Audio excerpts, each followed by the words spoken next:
How's it going, everybody? Appreciate you for tuning in. The NFL's back.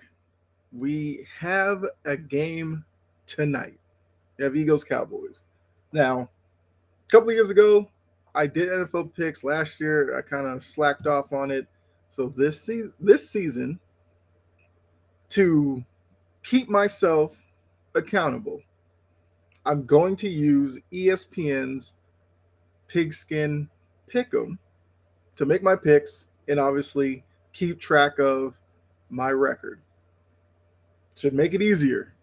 You already know we're going to do it against the spread. Hopefully, this will come out before the game starts. If not, it'll come out like shortly after. But I want to get it in before the game actually kicks off. Also, as a quick little note, if you remember last season, I was on Sideline to Sideline, Wire to Wire Network. We'll be doing that again. Our first episode of the season will be tonight. So you should see that here live on the channel. But if not, go over to Wire to Wire to check it out there. So like I said, hopefully this comes out before. But if not, then I guess use that for next week. So let's go ahead, get through these. Don't want to waste too much of your time. Let's pull this up. Bingo. So got the Eagles -6.5, and ESPN obviously uses ESPN Bet for their lines, so that's what I'm using. So the Eagles are just under a touchdown favorite. No Micah in Philly. I guess supposedly it might rain, which might affect the game a little bit. Maybe that makes it lower scoring, which might help the Cowboys out here. But the Eagles are better in the trenches. Give me the Eagles -6.5. I'll take that. I feel okay with that. Tomorrow you get Chiefs Chargers. Early test for both teams. Both teams are, heavily thought of as possibly winning that division. I think because of how last season ended, the Chiefs will want to make an early season statement. I think the Chargers will be game though, and will make it close. This game is down in Brazil, which hopefully they're more prepared for the game this year. But I think the Chiefs will want to make a statement, so I'll take the Chiefs -2.5 for sure. But I think the Chargers will look good. They will look promising. All right, so now we got the Bucs and the Falcons. Falcons open the season at home. They usually play better at home. The Bucs are probably the better team. But I got a feeling that the Falcons will get it done. Week 1 down in Atlanta. I think Penix will look good. The question would be, can the Falcons, stop Bucky Irving? Can they get pressure on Baker Mayfield? They tried to put some attention to the pass rush in the offseason. We'll see how well it will do. But I'll take the Falcons +1.5 at home week 1. I think the Bucs probably win the division, but I'll take the Falcons in week 1. All right, we got the Bengals -5.5 on the road to Cleveland.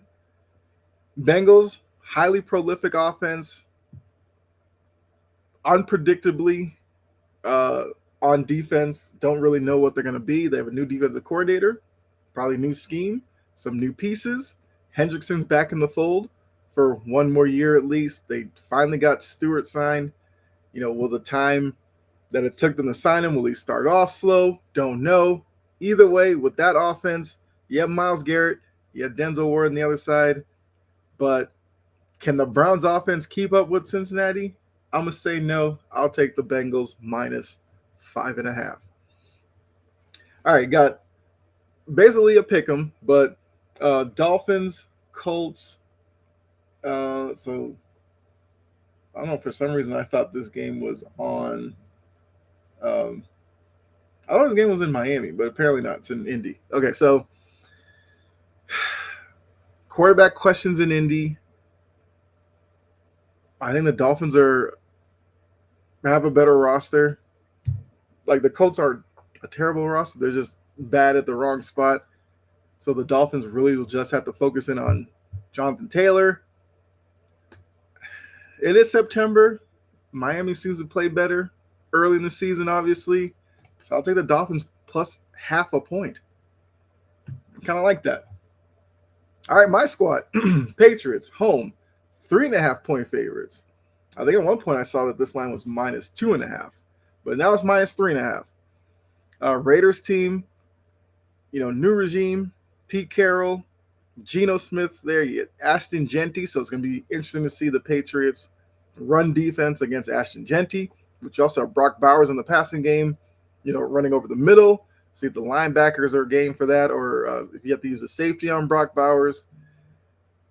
I think this is going to be an interesting game for sure. And I think, you know what? I think this could be a field goal game. So because of that, I'm going to take the Raiders plus 3.5. I think the Patriots win it. I think it's a close, 24-21 type of game. I think the half is where they're trying to get you. So I'll take the Raiders plus 3.5, but I think the Patriots win. All right, we got this Cardinals on the road to New Orleans. Cardinals are a 3.5-point road favorite. I mean, look, there's too many questions with the Saints. The Saints are probably going to be a bad team this year. Sorry, Saints fans, but Kyler Murray, Marvin Harrison, Connor, Trey McBride, I think offensively they'll be able to make some things happen against the Saints. And I just don't know how much the Saints will be able to execute offensively. They have Spencer Rattler at quarterback, been in the system, but he's also not a great quarterback. So I'll take the Cardinals minus the 3.5 here. All right, let's motor along with these.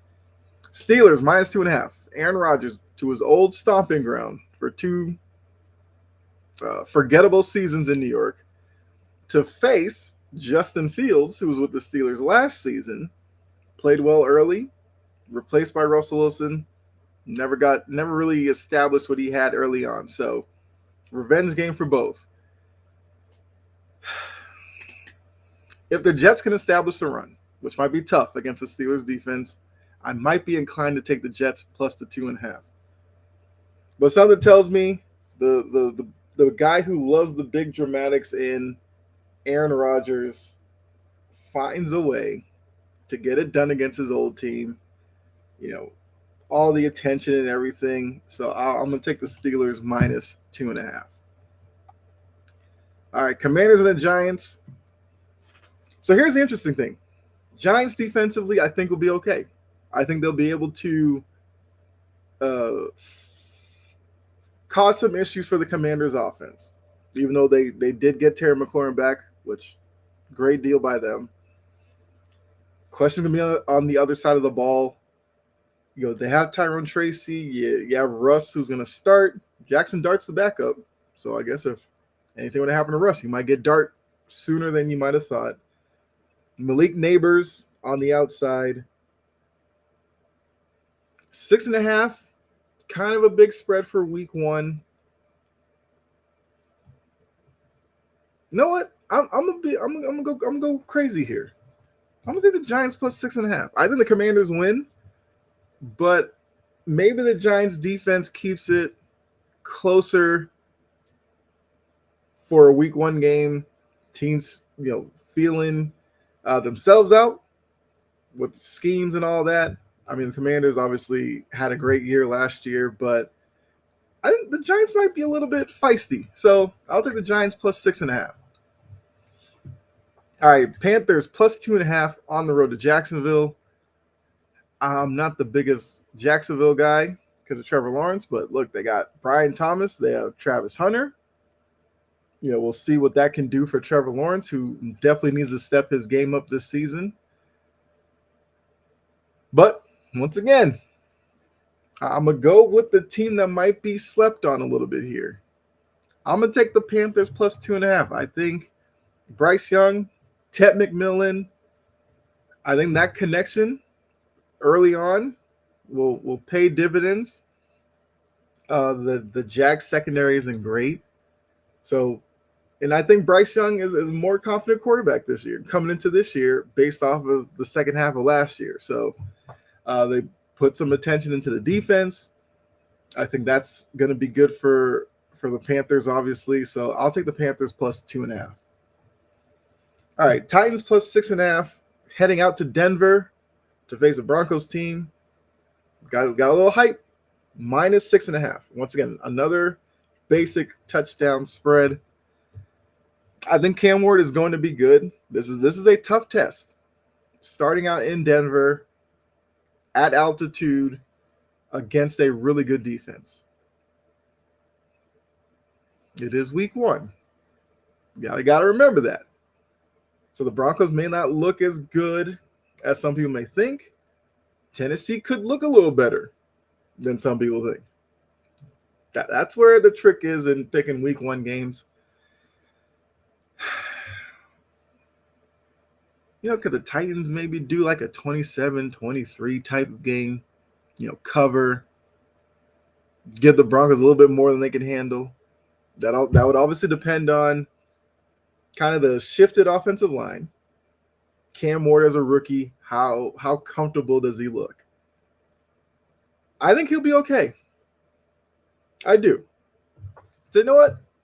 I'm going to go with the 15% here. I'm going to take the Titans plus 6.5.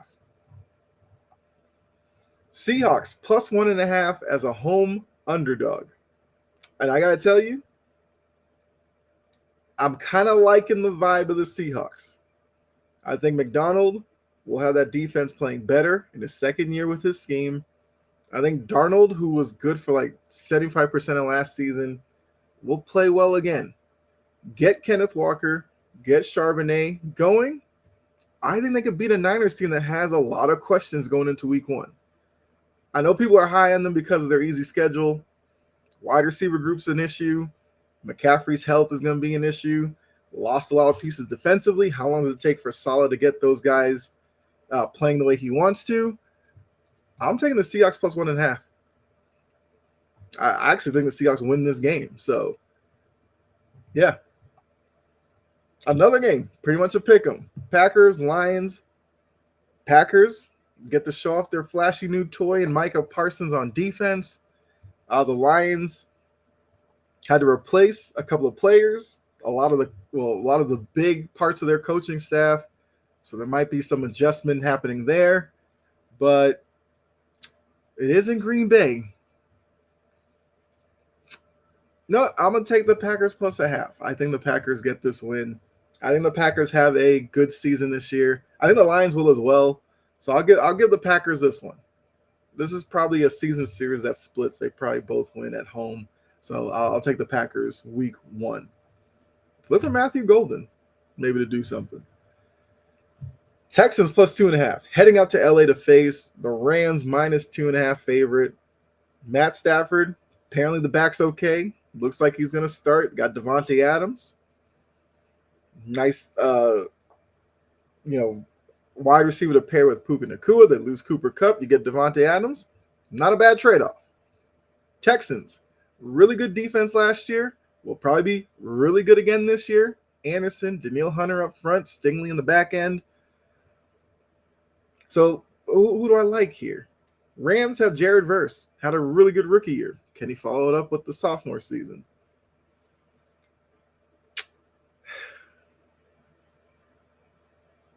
I think Christian Kirk is down. Wide receiver group that didn't really need to lose anybody else. They're down somebody.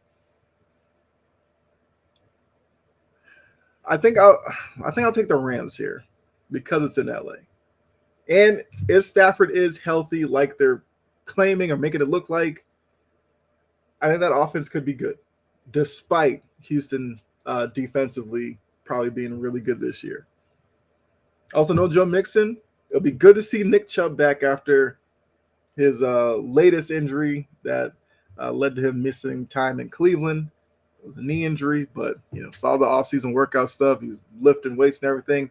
So I guess we'll get to see our first look at him post another leg injury. Though I'll take the Rams in a close one. Minus 2.5 might be good because this could be a field goal type game. Sunday night, we got Ravens, Bills. Ravens are plus 1.5 on the road to Buffalo. Buffalo eliminated the Ravens last season. I think because of that, Ravens will be highly motivated to come in and get some revenge, even though regular season versus postseason, a little bit different. But I think the Ravens are going to have circled this game. We'll treat this like, I guess, playoff revenge. And I think the Bills will play. The Bills won't sweat it if they lose this one, right? Because they're probably going to win the AFC East. As a Patriots fan, I have to come to grips with that. They are the better team, but I'm going to take the Ravens plus 1.5 on the road. And then finally, Monday night, Vikings, Bears. Vikings plus half, Bears minus half. J.J. McCarthy's debut, Caleb Williams' debut in Ben Johnson's new offense with offensive line upgrades, all that. Seems like he's in a good situation to have a good year this year. But J.J. McCarthy has Justin Jefferson, T.J. Hawkinson, Addison suspended, but when he comes back, Brian Flores' defense. I mean, I don't know. Could be interesting. I'm going to take the Vikings. I'm going to take the underdog here. Give me J.J. McCarthy starting off well. So Vikings plus half. No, I guess we'll do the tiebreaker. That's it. That is a part of this. It's not part of the picks necessarily, but tiebreaker. How many points will be scored in Vikings versus Bears? Let's go with like a 24-20, 2017 type of game. You know what? Let's say 37. I'll say like 2017 game. Picks are in. There we go. Now, if I thought this out ahead, I would have created a group for the show and let some of you join it. I didn't do that, so maybe for next season I'll be better prepared. But there we go. My picks are in. All 16 are done. You see it there. I think it's going to be fun this year. Actually keeping track to see how well I do. So I will post this up later on the Facebook page. Chomping at the bit. If you're not following, go over there for that. I'll post it on the YouTube channel as well. The video will go up on YouTube as well, but I'll post the picks themselves there. I'll post them on TikTok, Instagram. So follow me on all the socials. But I'm going to go ahead and get out of here. Let me do this. There we go. Appreciate you for tuning in. Hopefully you enjoyed it. And if you did, great. Hit the like button, follow, subscribe, all that good stuff. You already know what to do. But until next time I see you, be safe. God bless. Enjoy the rest of your day. I'm out of here. Look for Sideline to Sideline later on the channel. All right. Bye.